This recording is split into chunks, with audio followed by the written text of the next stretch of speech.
আসসালামু আলাইকুম রহমতুল্লাহি ওয়া বারাকাতুহু। আজকে 6 তারিখ, রোজ বৃহস্পতিবার। আমরা এখন আছি জাহানারা কোল্ড স্টোর এর পাশেই। আমরা গাড়িগুলি দেখানোর চেষ্টা করছি, এই যে দেখতে পাচ্ছেন। This is the condition of potato. হ্যাঁ, বাঙালির আলু এবার লাইন ধরে আছে। হ্যাঁ, দেখতে পাচ্ছেন অবস্থা।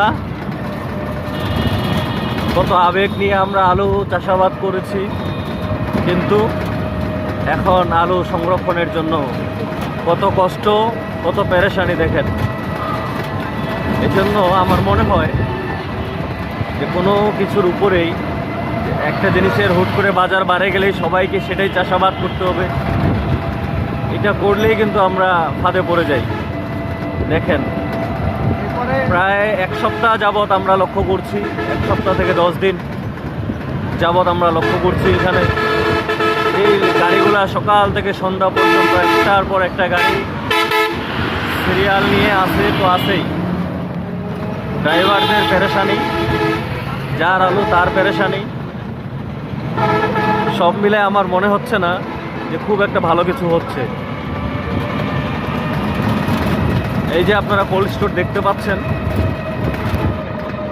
আমরা দেখানোর চেষ্টা করছি, এবং সাথে গাড়িগুলি, কতগুলি গাড়ি, কতগুলা মানুষের পেরেশানি হয়রানি। এই যে অবস্থাটা দেখেন।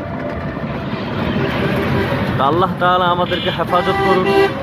আমি যদি আমার কথাই বলি, আমাদেরও 5 বিঘা আলু আছে। আমি তো এখন পর্যন্ত 1 শতক জমির আলু এখন পর্যন্ত আমরা তুলিনি। কি হবে আল্লাহ হেফাজত করুন।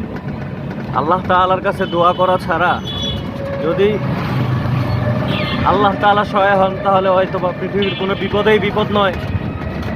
কিন্তু আল্লাহ তাআলার সহযোগিতা যদি না থাকে, দয়া যদি না থাকে, সব কিছুই বিপদে পরিণত হয়ে যায়। এজন্য মুসলমান মুমিনের উচিত সর্বদা সে তার রবের কাছেই চাইবে, রব তাকে যাবতীয় বিপদ থেকে পানা দান করবেন। বিশাল বড় সিরিয়াল আমরা প্রায় 2 মিনিট যাবৎ দেখাচ্ছি, এই চলছেই, এখনো চলছেই, আপনারা দেখতে পাচ্ছেন।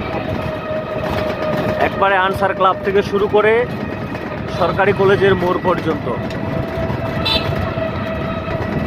আর একটা গাড়ি রাস্তায় এইভাবে থাকা কত বড় যে পেরেশানি। আল্লাহ তাআলা হেফাজত করুন। ইয়া আল্লাহ। দেখতে এমনিতে ভালোই লাগছে যে একটার পরে একটা গাড়ি সারি সারি লাইন ধরে দাঁড়িয়ে আছে।